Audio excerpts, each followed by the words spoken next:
All right, everyone. Welcome to Black and Mental Health Week, first and foremost.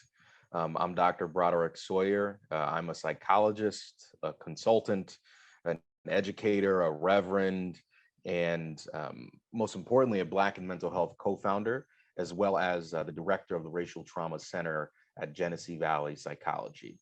I do a lot of different things, wear a lot of different hats across a wide variety of activities, but a summary of what I do is right there in the signature on the slide here. But what we're going to talk about today is racial trauma and critical race theory, and how we can prevent internalization with embodied critical race theory understanding. That's a mouthful. But what we're trying to do here is we're trying to tie in the huge concept of racial trauma, and we're trying to tie it together with the huge concept of critical race theory in a way that helps us better understand and identify racism, which will then help us not internalize, aka take racist behavior to mean something bad about us as people of color. Okay. And also, just an introduction and some disclaimers about my presentation style. It's not, although I was trained in academia, I don't present as an academic. So here the slides are more for me than they are for you. Really what we want to be able to do is connect these two seemingly different or distant theories together. So really, this is about presenting a new philosophical framework of racism in society and individual stress caused by racism in society. And in this way, I'm going to try to persuade you to think this way, okay? So when you're being persuaded, you're not going to fully understand the picture until I put the pieces together. And everything within this, it's not as you might think of other talks or other presentations on discrimination, racial trauma, critical race theory. This is not a literal analysis. So some of the words here I'm going to use, I'm using them for classification so that the analysis is functional, not literal. Okay. If you're taking everything literally, you won't be able to really see the bigger picture of things. So just try not to get too caught up. And also another thing, when I present, especially on topics that are brand new, people like to want to feel comfortable, like they understand and they're following. But sometimes this forcing yourself to understand before you get the full picture. You might compare, different things that you might know about critical race theory in your head, or what you might know about racism in your head. Really, I'm just asking you to pretend everything I'm saying is gospel until the presentation is over, then decide whether or not you agree. So don't spit out food until you've tasted it fully. Okay. And then a few more disclaimers. We're discussing internalization of racist messages, not the other effects of racism. Okay. So things like emotion dysregulation because of racism, and, different things like hopelessness, anxiety, fear, rage, all these different emotional pieces. We're not going to really talk about those things, but just because I'm not talking about them doesn't mean they're not relevant here. And we're also not going to be talking about the full physical consequences of systemic racism. Okay. So this is very much a zoom out sort of perspective. So just broad conceptual strokes, not nitty gritty details. And again, if I don't say something, it doesn't mean I wouldn't agree with it. And if I do say something, I'm not disagreeing with something else. And another thing people fall into is, so basically you're saying X, Y, Z. If I was basically saying something, I would just say it. Okay. So we're unpacking huge social problems here, but our goal is understanding racial trauma from the perspective of non-internalization of social norms as truth, which critical race theory, or CRT, highlights. Critical in this context, critical race theory means being critical of the systems, and acknowledging where systems have blind spots. So we don't mean critical as in criticizing, we mean critical as in truthful. So here when we talk about CRT, we're really talking about assessments of truth. Okay. And here, there's a lot of different words that we can use to classify different racial and ethnic groups. But here I'm going to use the term POC, people of color. And the reason I'm using this, it means non-white without centering the term non-white on every slide. Okay. So I'm using POC as a means of classification, not meant to make you feel good or feel like the right validating term. It's only so you know what I mean. And hey, if you have universal terms that everyone can agree on, put them in the comments. But here we go. Before we talk about racial trauma in the framing of CRT, right? We're sort of taking a widespread sort of social theory of CRT and we're applying it to individual ideas about mental health. So what we need to do first is reframe mental health for the purposes of our mutual analysis here, okay? So a holistic framing of mental health, okay, means we're looking at the whole picture, the whole picture. So here, in terms of racial trauma, and we'll go deeper into defining racial trauma and operationalizing it in a bit. What we need to do is frame individual experiences of stress within the context of society. And here, we need to tether and connect the collective subconscious to individual experiences of racism. This is very, very important. Conceptualization and ultimate understanding of racial trauma is limited to an individualized lens without centering CRT and basically societal unconscious feelings and behaviors to that individual experience. We need to tie those things together or we run the risk of invalidating the victims, okay, and making it seem as if the problem is somehow located within the individual, okay? And whenever we're thinking about healing, we need a proper conceptualization. And a conceptualization is, this thing is caused because of X, Y, Z, boom, boom, boom, boom. And then it's final and it's true. And there it is. It's complete. It's a complete narrative or story about how the disorder comes to be. Okay. So we need that before we think about healing racism or how we handle it in society, or even how we talk about it in society. We need that conceptualization. Okay. We're taking a developmental perspective in how we analyze this from a in psychological sense. So now racial trauma is caused by a racist society, not victims of racism mishandling their internal experiences that racist people cause, right? A social ill that's perpetuated by society and all of its systems, okay, is currently used individual therapy and disorders that are defined by mental health professionals, right? So systemically, therapy is not a systemic intervention. It is not. It is loaded into the individual and it embodies individualism, right? You have a problem, you have an issue, you solve it in therapy. You learn how to manage your symptoms, right? Or you learn how to challenge thoughts or live within your values, right? All of these different things, yeah, they might reduce anxiety or reduce rates of depression or hopelessness, but will they heal racial trauma? No, because society is racist, right? It's society being racist is causing the racial trauma. So you can manage symptoms, but in terms of healing, this is a societal problem, not an individual problem, okay? And you can't heal the experience of being a person of color in America in terms of racial stress with this individualized lens, okay?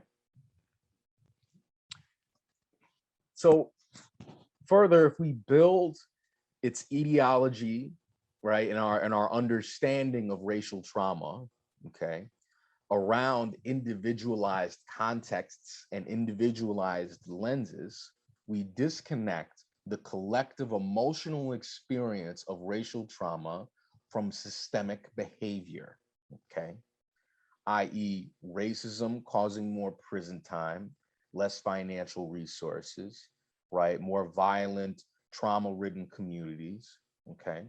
We cannot run the risk of separating these systemic behaviors that reflect systemic racism.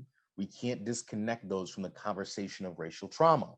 And when we conceptualize racial trauma as an individualized disorder, that's exactly what we're doing. Okay. Further, we need a unified effort as people of color in order to defeat the social ill that is racism. And if we're going to do that, we cannot separate our areas of work within racism and our expertise. We cannot separate it. We need wider theories that allow different fields of racial justice work to work together in unison using one definition of racism, okay? Not two, not three, not four, one, okay? We need to unite our minds in what racism is and what racial trauma is before we can actually unify as people of color and do the work. We need accurate definitions, okay? The holistic frame connects academia, activism, law, education. To heal racism, again, we need one understanding. Critical race theory is not an opinion. Racial stress is not an opinion. Society will have us believing that, and we'll get into that a little bit, right? But as people of color, we need to be certain about this if we're going to be in this society. A similar, and I won't get too far into this, but just to wrap your head around it more, a holistic frame of mental health would be useful in social reforms of the mental health system. So even when we're not talking about race, we're not talking about racial trauma, let's just talk about depression, right? Depression, anxiety, low self-esteem is caused by working 9 to 5, in an individualized society that overworks us and has our self-esteem linked to our production, right? That is a systemic causer, driver of mental health issues. Then talking about substance use, trauma, violence, right?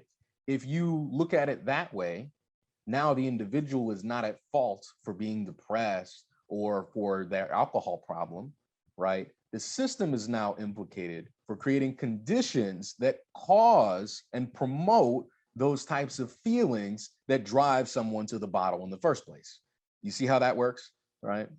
And anxiety because I can't afford rent is not my disorder, okay? You see how this works now? We don't want to shirk individual responsibility for managing stress, but in terms of who we blame, ourselves or the environment that we're in, that has a lot to do with our stress levels and our internalization of pathology being thrusted at us through our systems. The pathologies is loaded into the decision makers, right, in society. That is their burden of responsibility, not just help citizens live in an organized society, but promote happiness and well-being with the stroke of a pen, right? In an individualized society, it's right, it's pick yourself up by your bootstraps, and then the system's like, oh no, I like write the laws and I create conditions and everything, but rest is up to you. You know, this has nothing, my hand in creating your entire system, right, has nothing to do with your feelings, right? Just think about how ridiculous that really sounds. Okay, this is where the frame is important. So now we have that frame and we're talking about mental health, and we're talking about racism and racial stress in this way. Now we're ready to engage a conversation about CRT. So what we're gonna do is talk about racial trauma, right? What we mean, what we're kind of looking at, critical race theory, and then how we combine the two, right? How we use CRT to combat internalized racism and prevent internalized racism. Okay. And folks, if you're familiar with racial socialization, and I know a couple of our Black and mental health founders actually study racial socialization. This is also highly related to that. An understanding of racism makes it so that you're not personalizing it, okay? So if you're still confused after this talk or anything, I'd highly recommend looking up racial socialization and getting into that literature. And even just a quick Google search will tell you a lot. So now, racial trauma. All right. Now we're not nitty gritty here. Broad conceptual strokes. Don't get hung up here with me. Don't get hung up. Just hear me out. Okay.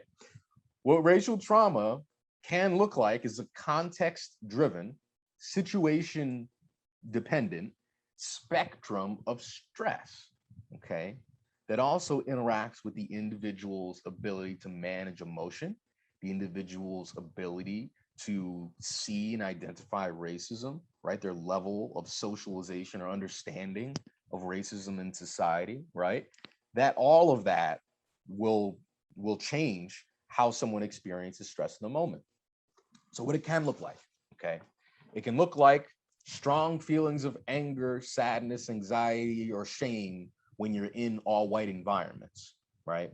Or after being in them and you're leaving, you might feel these things, strong feelings.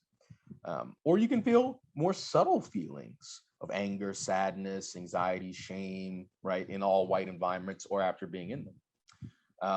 You have strong avoidance in non-POC environments. Cut for a second. Mic drop.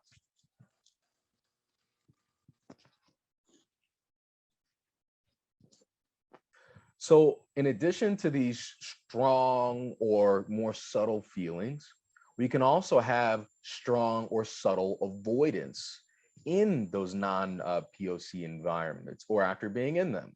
Avoidance might look like not talking in a room full of white people, intellectualizing, sort of distancing ourselves emotionally from the experience of being around all white people, substances also including getting extremely caffeinated, workaholism, etc.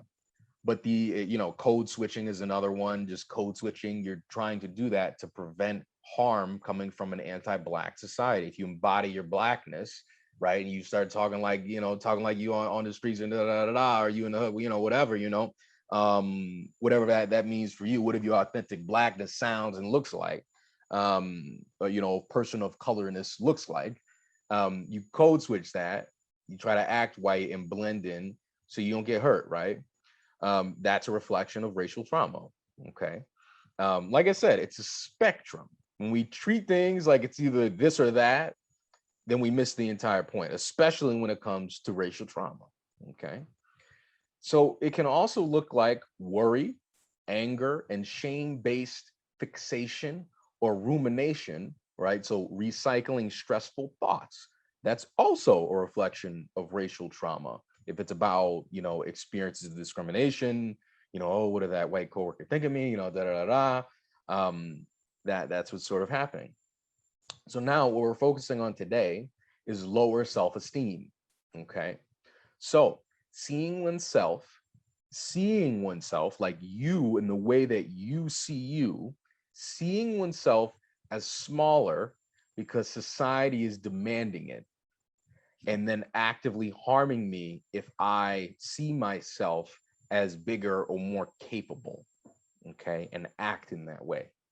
So there's a difference between seeing yourself as small and playing small just because you know that if I play big here, I'm going to get harmed, right? You can like code switch and put a mask on, right? Okay, haha, I'll be what you want me to be, Mr. Police Officer, so you don't like shoot me, right? I'll just pretend, hello, sir, just to protect my body. But inside, I'm not internalizing that. I'm not connected to the mask that I'm wearing. Do you see that difference? I understand racism, so I understand this moment. This cop likely is racist or has it in him to be racist, right? Because society is racist. So I know that, and to stay safe, ha ha ha, I know what he wants to hear, blah, blah, blah. And then I take the mask off and I pump up my Nas, So that's one clear difference here that we want to make. So now all these things, this is not an individual psychiatric disorder, okay? This is society's collective disorder of being racist, which produces individual reactions to said systemic behavior. Okay. Don't pathologize the abuse victim's behavior. Pathologize the abuser. Okay.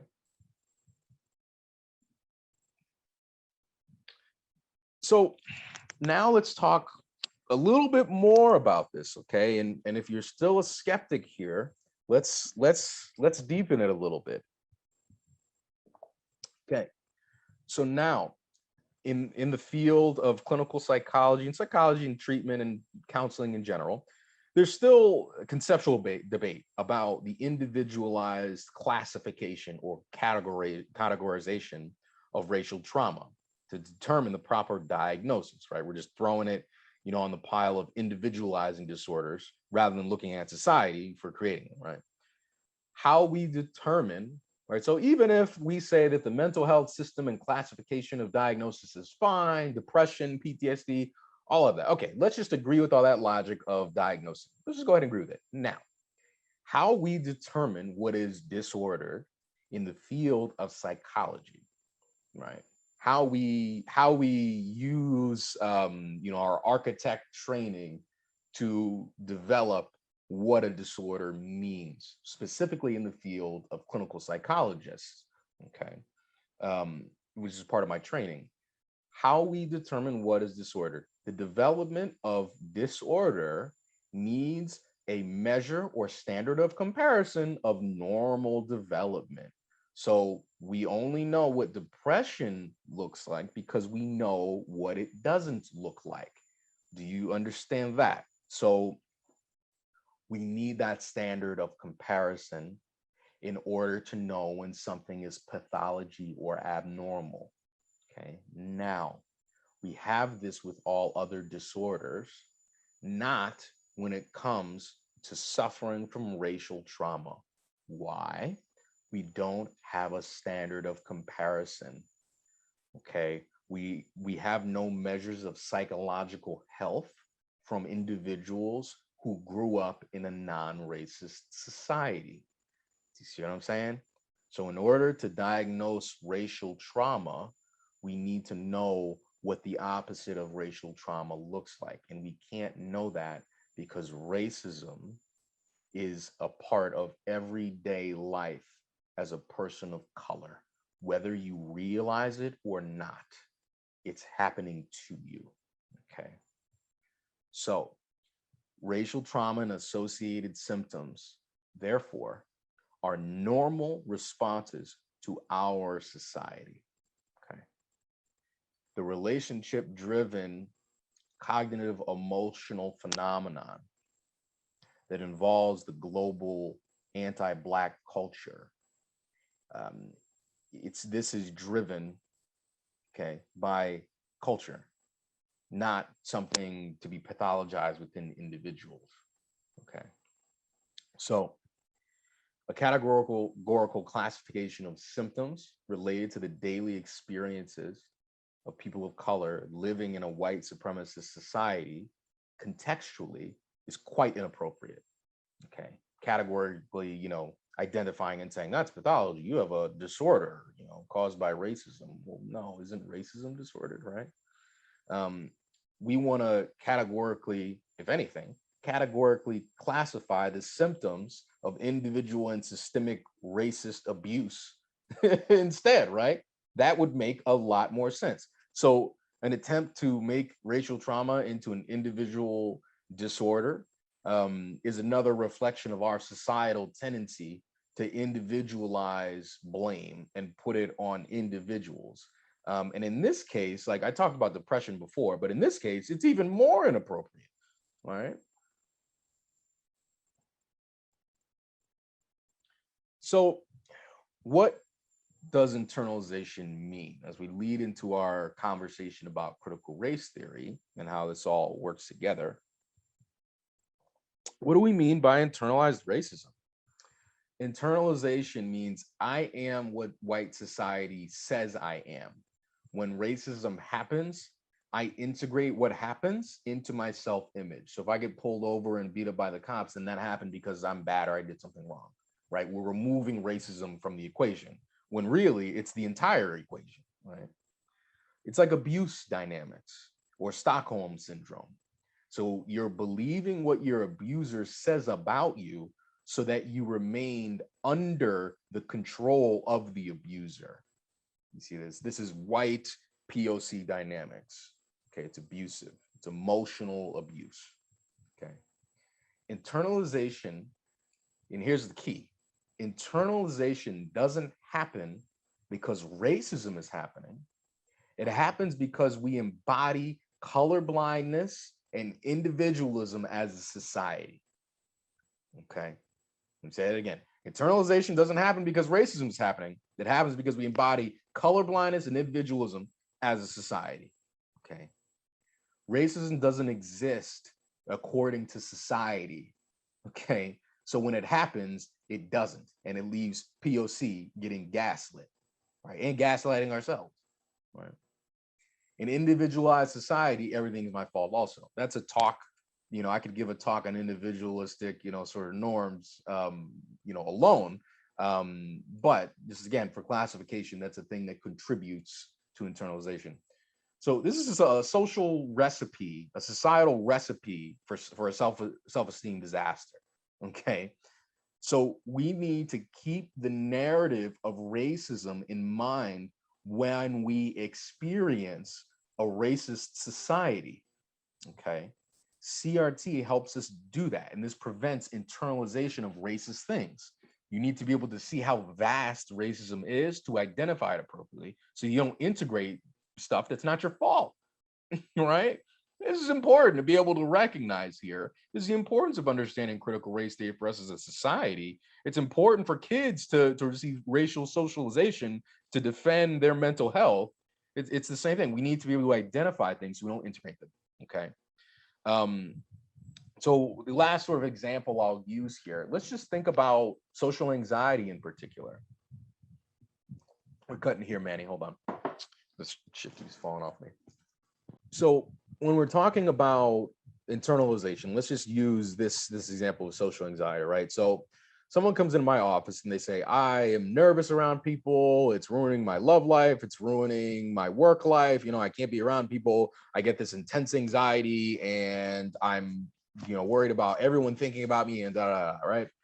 So now, if I diagnose this person with social anxiety, okay, in order to heal in therapy, they need to be able to talk to me and relate to me with an understanding that their thoughts and automatic thinking reflects social anxiety, okay? So I can't talk and speak with someone and heal them in treatment unless we understand the disorder, where the pathology and stress is coming from. So then when my client says to me like, oh, you looked at me that way, so it meant that, XYZ, da da da da da da da, then it's, it sounds like your social anxiety is causing you to think and project things onto me. And then they're like, oh my goodness, that's right. That's not real. Oh, da da da da, right? That understanding, right? I'm a therapist trying to help this person, so I give them that understanding, okay? But what if, for instance, what if I had some hate in my heart, okay? What if I was a white supremacist, had that kind of attitude in this situation? So person comes in, and now I want them to stay in my therapy office as long as possible, to give me as much money as possible. So what do? I never tell them that what they're suffering from isn't real. I never validate for them the fact that they don't need to be afraid, right? I just let them continue thinking that I am feeling these things about them, that their projections are real, that their fears are real. They are just a bad person, which is why nobody likes them. So they come in and they talk to me. They're still connected to me, right? If I show this person, right, that, and I help them understand that they are being gaslit essentially by themselves, and that's not real, and gaslit by their developmental history, say their parent was really critical, right? They came to believe that, oh man, I must be bad because XYZ, right? And I'm shining a light on that history. So in the present moment, when their mind says, "Oh, people are thinking that's what I'm doing," I can think of myself, "Oh, wait a second. No, that's not actually true. That's relative to my development and what I learned about myself." It's the same exact thing when it comes to understanding racism. When you, as a person of color, walk around with an embodied understanding of racism and all of its effects, when you start to think, "Oh my goodness, I'm bad," that you can always rely back on, "Oh well, like I'm in a room full of white people and they're like minimizing what I'm saying. It's racism." Like, duh. So now it's still stressful, but I'm not taking it on myself. You see the key difference here. Okay. So, um, now, how does integrating critical race theory help our self-esteem and prevent internalization? Okay, so now we just kind of went through some of that, and as you can see, these slides they're more for me than they are for you, but I'll repeat myself a little bit here so we really get it. Say you're passed over for a job in an all-white space, or you get weird looks from white people at the coffee shop, or you're pulled over in jail based on a cop's BS report. If all of these experiences are because of racism, anxiety, low self-esteem, etc., are caused by racism. Okay. If the victim cannot identify the holistic experience of racism, and holistic meaning wide-reaching, okay, responsible for a wide variety of behaviors and systemic setups, right? If we can't identify holistic racism, then these happenings of racism are the victim's fault, and the experience of the world is as a yep, okay, pineapples. These happenings are the victim's fault, and the experience of the world, okay, is individual and taken literally. Okay, it's taken literally. So I'm pulled over by the cops. Yeah, you were something. You stopped, 1 inch past the stop sign. So we're gonna like take you to jail, and you're gonna get like 5 to 9 or whatever. Taken literally. Oh, okay, a cop says I'm going to jail. Okay, must have done something wrong. Right? So the practice of racism throughout human history is ignored as relevant to an individual experience in the moment. Do you understand this? This is important. Just like the person with social anxiety, if they're socially anxious and they're around people, they're like, "Oh, that's like social anxiety. That's not real." And they can like relax, right? That understanding is embodied, and the context narrative is included in the experience, right? We're connected in the here and now. Okay. So when the individual, experiences this and cannot identify this holistic racism, anxiety, low self-esteem, depression, they come out. Okay. Now, if a victim can identify holistic racism, they know that centuries-long racism, right, millennia probably, is responsible for these societal happenings, not the person of color. Okay, so it's not taken so literally and personally. Okay. The appraisal matters in terms of stress and type of stress. Racism sucks, but at the very least, my mistreatment isn't because I am bad. That right there, in terms of mental health and well-being and our mental liberation as people of color, that right there is arguably the only thing that matters here. They're going to keep doing what they're going to do, right? But you can't take it on yourself. When you take it on yourself, you limit your positive self-image. You limit your power when you take that crap onto yourself. Okay. And the same thing goes for women when we're talking about patriarchy too. You identify as a woman or you're part of the LGBTQ plus community, it's the same damn thing. It's a different social ill. Okay. So internalization related to increased racial stress in discrimination research, okay, there are protective effects. So, as far as internalization and racial stress, it's been found that in adolescents and children and adults, when people understand racism and they're not taking it onto themselves, okay, then they have less stress due to racism when it happens. They have a better, higher self-esteem, right? This is in the internalized research, internalized racism research, Dr. Enrique Neblet, racial socialization research. You want to think Dr. Rihanna Anderson. That's a good person to look up. But there's a lot of findings around this. But here, let's connect this to critical race theory, okay, and expand a bit. Now, this is critical. And this is why our conversations on critical race theory are limited, because we're not discussing what the opposite of it is, okay? So the opposite of critical race theory is color blindness. The opposite of critical race theory is color blindness. The societal racism doesn't exist gaslight. Okay, that's what the opposite of critical race theory is. Okay, so Derek Bell, the creator of critical race theory, in a nutshell.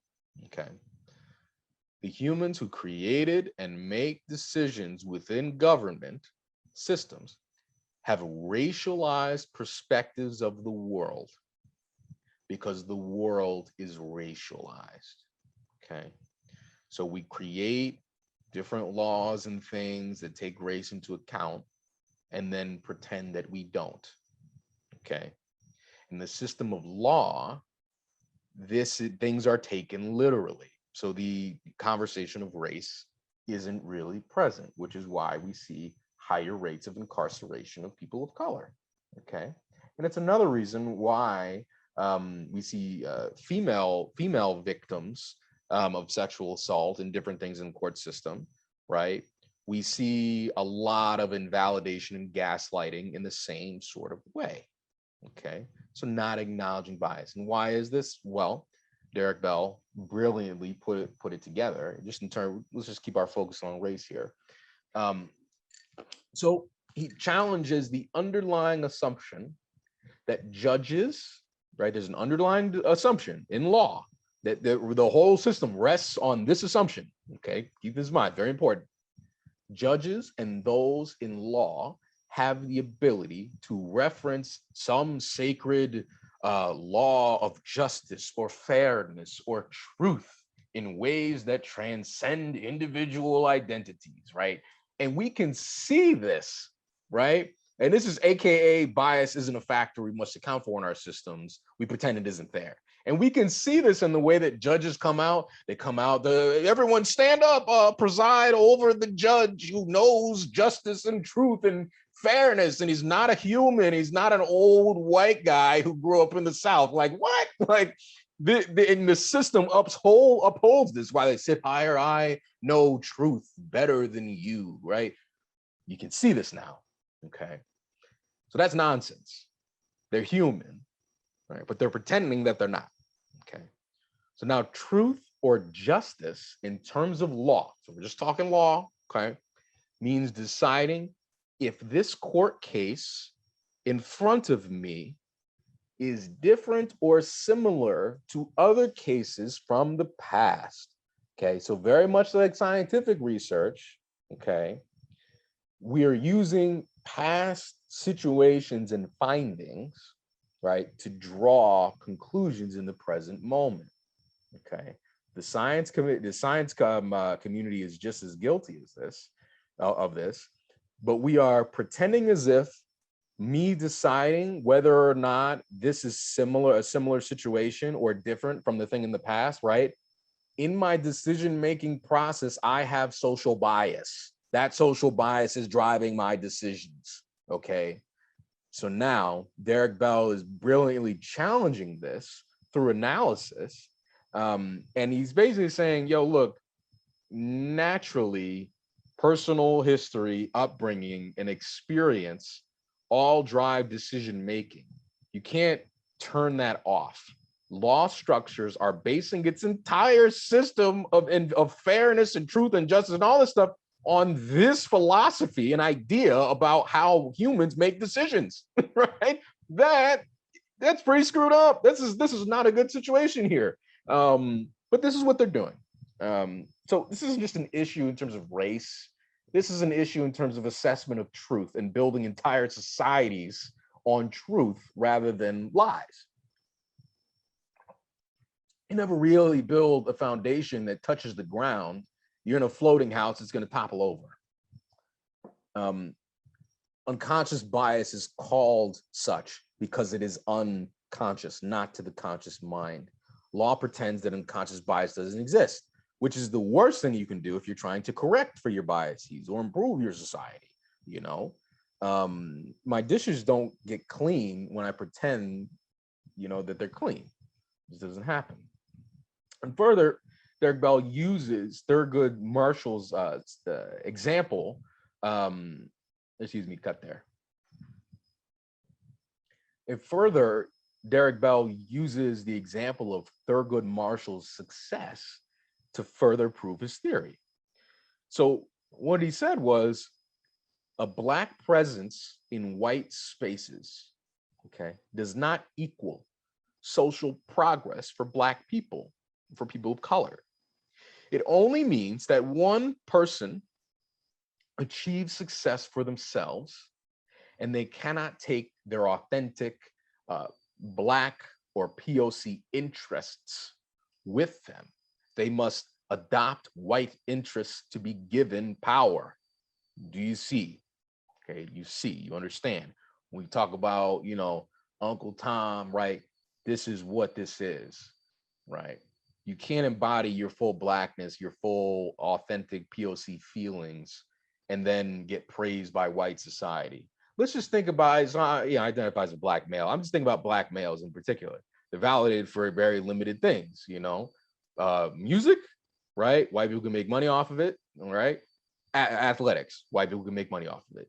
You see, why are the people in those fields, the Black people in those fields, Black men in particular, have the most public notoriety? Because white money is driving that, right? White interests, okay? So in essence, fish can't live in water without getting wet, is what Derek Bell is saying, okay? So people can't be in the world without absorbing harmful social ideologies unconsciously and then acting them out. That is impossible. I'm here to say that is literally impossible. Okay, please tell me how it's not. Because I don't like having patriarchy, within my brain where I could potentially act out and hurt women unconsciously. I don't like that, but I'm gonna take responsibility and ownership of it, so that I don't hurt women, I don't cause them harm, right? But this is just a truth of consciousness, a truth of humans. This is what we do, who we are. And if we really want to function well as a government, we have to start operating. If we're going to govern humans, we need to know what humans are. And unconscious bias is a huge part of that. So why is this significant? If this understanding is integrated throughout society and law, it undercuts colorblindness, the opposite of critical race theory. Okay, that's huge. There's a theory that says I have unconscious bias. I can no longer center straight white Christian male needs with pretty words from MLK saying race doesn't exist. Okay, the law can't do that either. Evens the playing field literally. It grounds us in truth. Critical race theory is truth. Color blindness it's something a 6-year-old would do with something that makes them uncomfortable and pretend it isn't there. It's being immature is what it's being. Okay. This evening of the playing field is a big reason why it's resisted like the plague in terms of talking about and teaching critical race theory, why everyone's bucking against it. It's not that they're saying, oh, critical race theory is bad. They're saying truth is bad. You see, this isn't just about law. This is about everything in the world, because law and government does a lot to color our everyday experience as people. So if law and government is coloring our everyday experiences as people, if we are a person of color and racism is in law, our everyday behaviors are being affected by racism. You see, it's very, very vast because law and government colors everything that you do, most things that you do throughout the day. That's how wide-reaching racism is. That's why it's so important to understand this as a person of color, so you're not internalizing different things.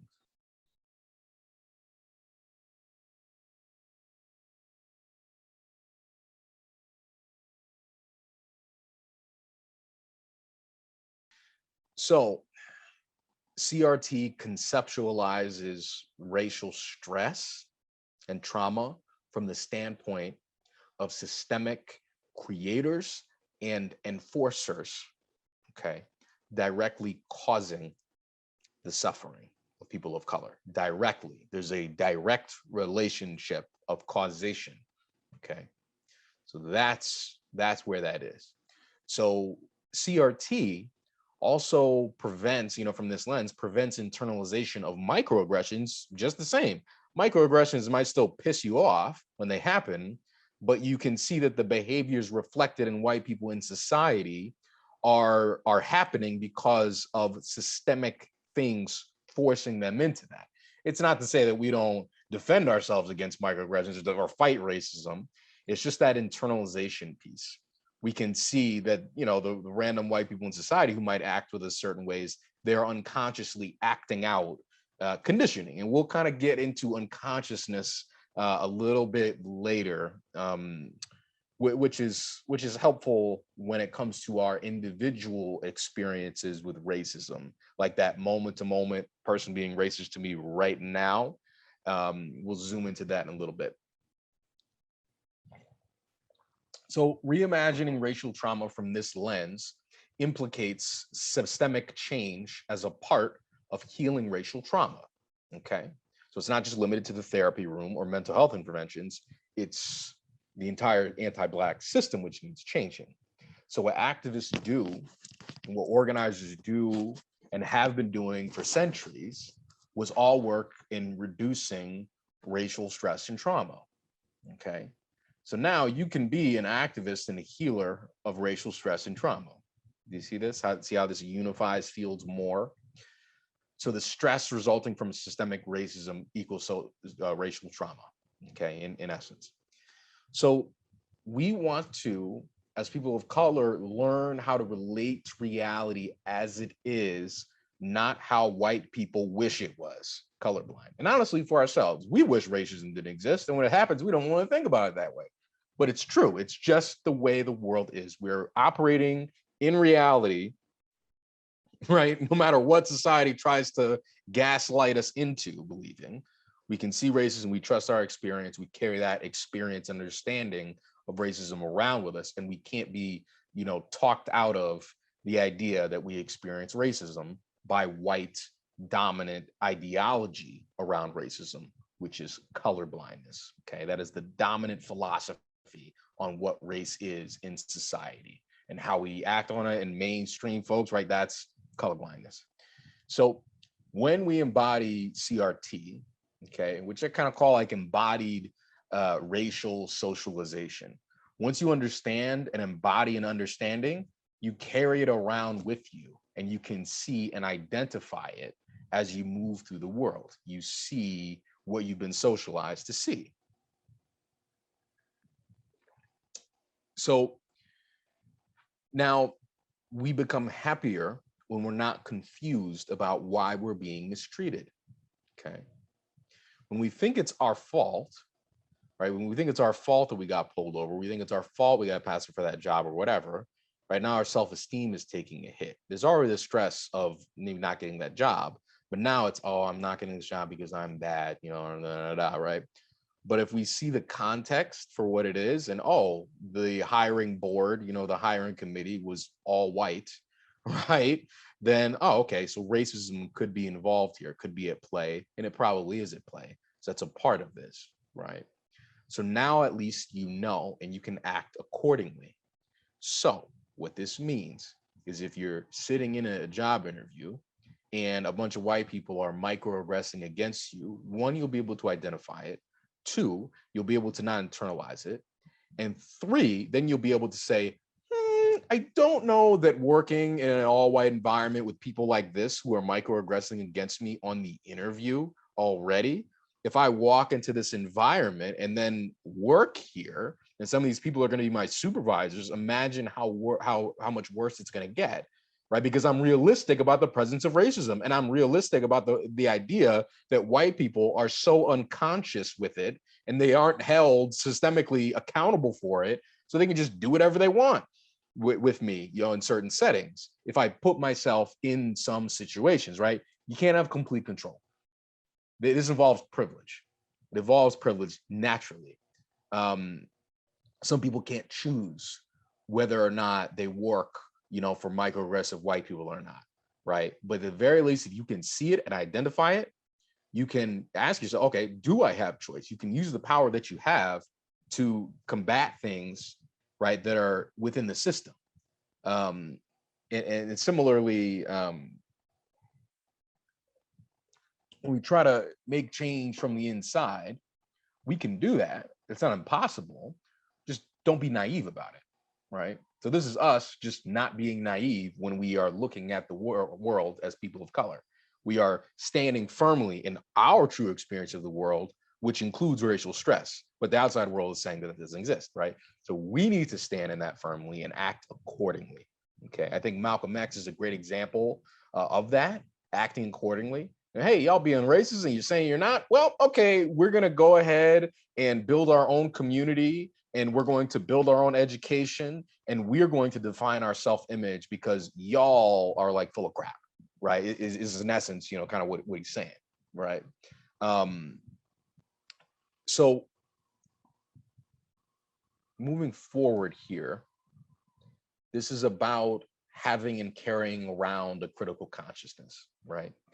So non-embodiment of critical race theory is embodying color blindness. If you're a person of color and you're not embodying this vision and view and experience of the world, you're embodying color blindness, which is the same ideology. You're perpetuating social ideology that actually hurts you. It makes it easier for white people to say racism doesn't exist when you're walking around acting like it doesn't, you see? This is a social gaslighting tool, i.e. what Martin King said so, post-racial society, Obama was president, so shut the hell up already. It wasn't as bad as it was in the past. All this stuff, right? We're part of society. So if as people of color, we cannot embody color blindness. Even if you can't identify the racism, how racism is impacting you in the moment, doesn't mean that it's not operating, in a systemic level, right? And also, when you embody color blindness as a person of color, you're more easily gaslit, right? If racism doesn't exist and a white person, is like, oh, no, I didn't, racism isn't real, let's all get along, right? And something bad happens, you pull over by the cops or something. Oh, well, were you driving correctly or whatever? You see what I'm saying? Now you're like, oh, maybe it was me. You're being gaslit. And when you embody principles, from that are given to you by an abusive white supremacist society, then you're going to feel bad. You're going to feel not so good about yourself. Okay. So racism will happen and you look at yourself first rather than racist systems. This is the power of CRT. It's the power of racial socialization. It's the power of just embodying and living inside of truth. Okay. And when you don't, it leaves you susceptible to continued harm via colorblind decision making. You'll enter into that all white, job situation. It's like, yeah, well, I said that thing, so they were mean to me. Or, oh yeah, they touched my hair. They're just curious, so they just touch my hair. Or, oh, you're making excuses for abusers, right? You're more naive to the presence of racism, so your behavior is more naive to it. You can't see it. You can't defend yourself against it. You see. So you can also, and this is now we'll describe what it means on a psychological level and conceptualize what being an Uncle Tom means. In essence, the carrying out of white ideology as a person of color, right? That is kind of what we're talking about.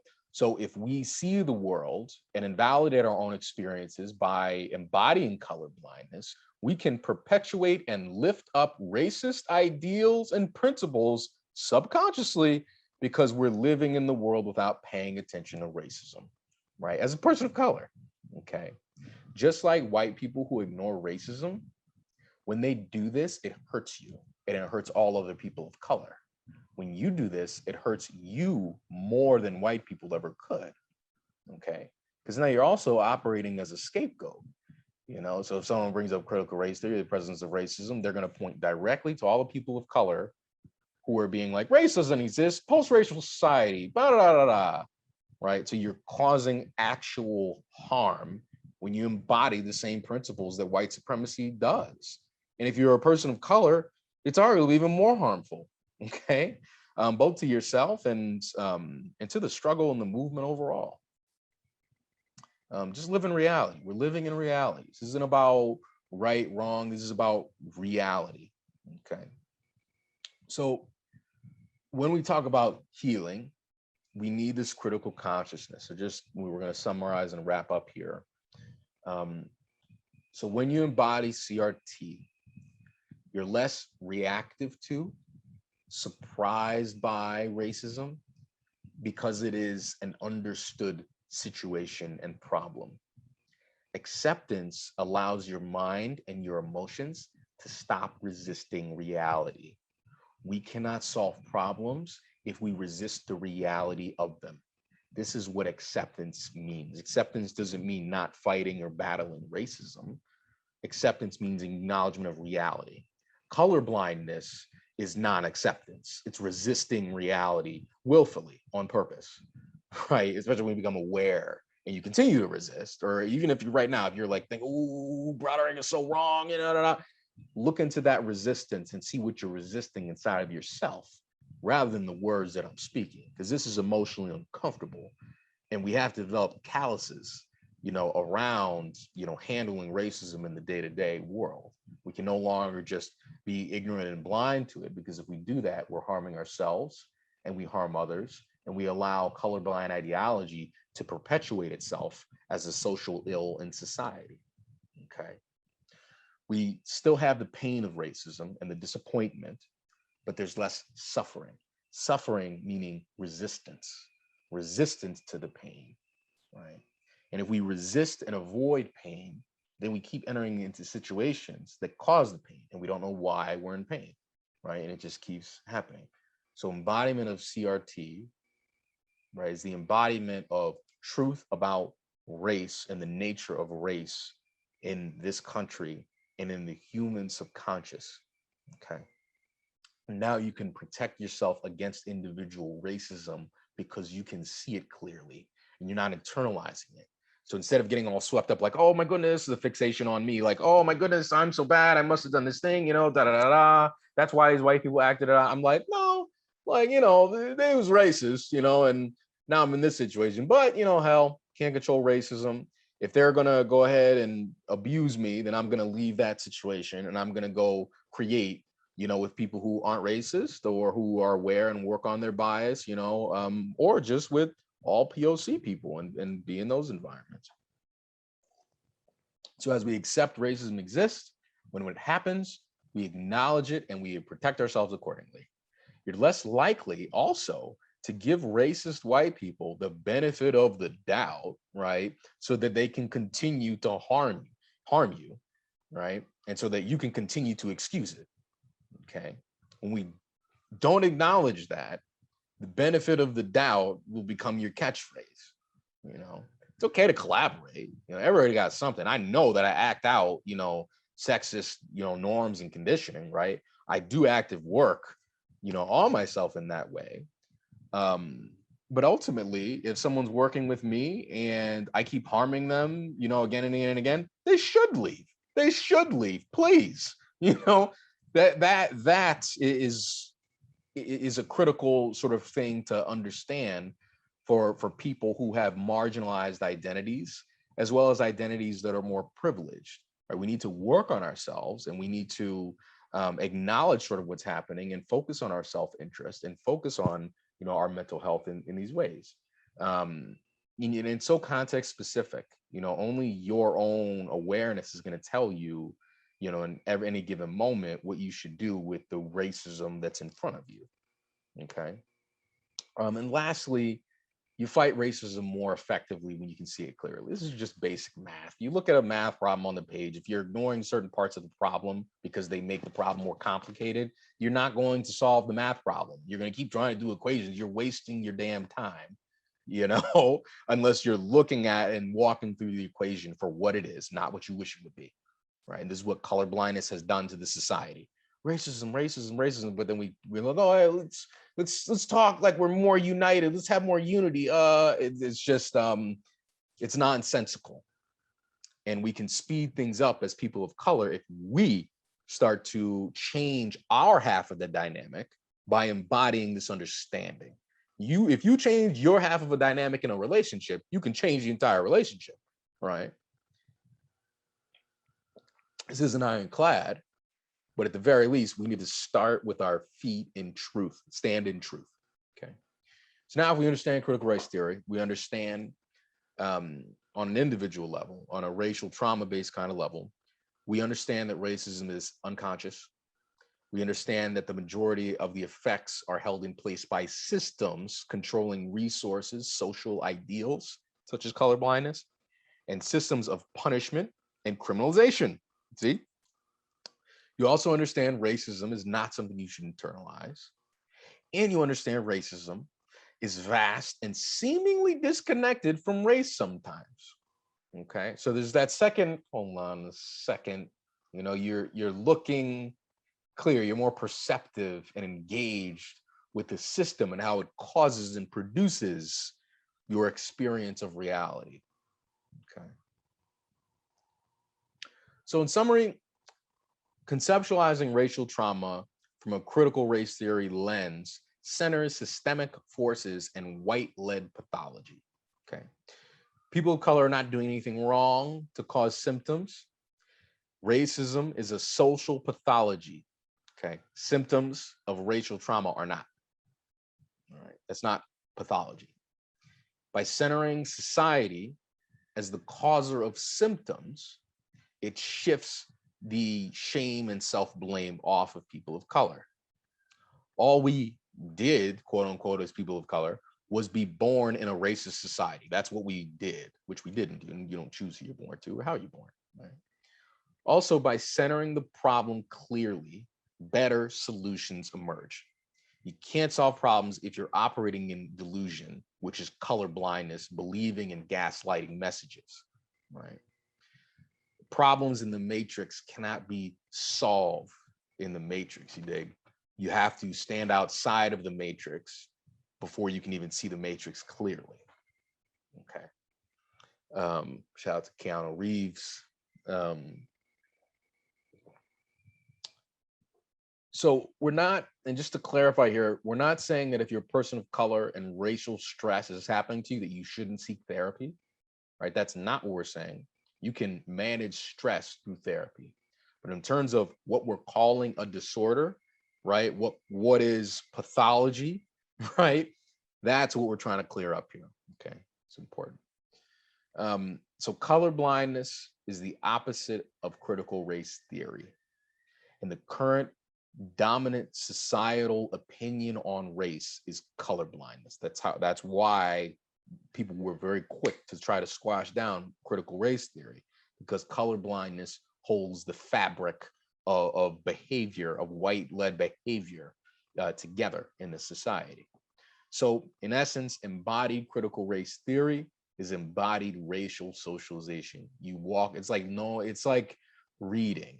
You walk around and you just read without thinking about it. You have embodied understanding of written language, or just think of really anything that you really walking, you know what I mean? Or thinking, just think of things you do automatically. When you embody CRT and you embody racial understanding, racial literacy, according to Dr. Howard Stevenson's, another guy you should check out in terms of literature. When you carry it around with you, like you carry around your understanding of reading or walking or just different things. You can see it. And when you can see it, you can predict it and you can defend yourself against it without letting it harm you. And this allows us to fight. This isn't to say, oh, I'm saying this is the way we handle racism and we stop fighting here and the buck stops here. No, this is the beginning, is seeing the problem clearly so we can walk the path together. We have to get our feet on the same ground first. And here we can see it in a way that's vast enough and allows for folks to identify it in enough ways to understand the stress that it's causing, to know where stress is coming from.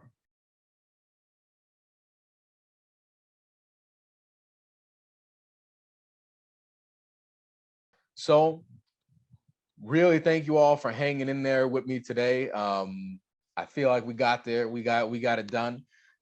Happy Black and Mental Health Week.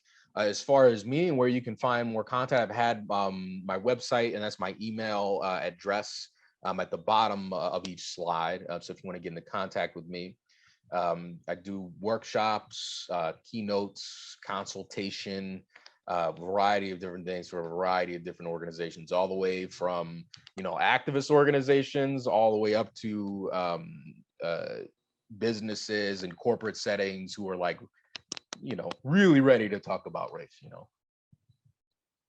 You can find me on Twitter at Dr. Brod Sawyer. I really appreciate you all. Thanks for hanging in there with me. I really, really hope you enjoy this and it gets you thinking. And yeah, I'm excited to hear your all's feedback, and thanks again.